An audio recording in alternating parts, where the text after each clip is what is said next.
kan dit byna verwar met 'n hotel. Die span agter die splinternuwe hospitaal sê immers hulle weet siek wees is nooit lekker nie en daarom probeer hulle dit so draaglik as moontlik maak. Veral jong pasiëntjies is in ag geneem.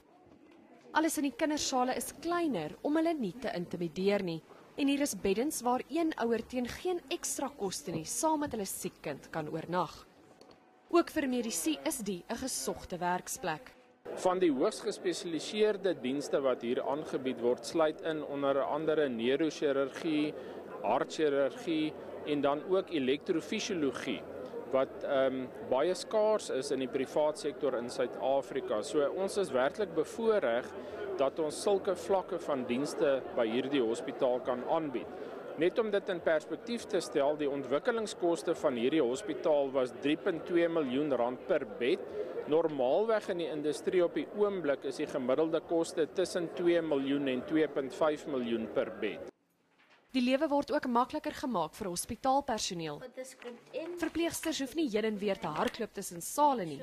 Voorskrifte en medisyne word sommer deur die ingeboude buisstelsel gestuur. Die regering het ook planne om die kennis te benut vir staatshospitale. I will send the CEOs of the 3 new hospitals here, together with the IT team from the department, to look at how do we embrace technology, because everyone, including the doctors, quote unquote, are using the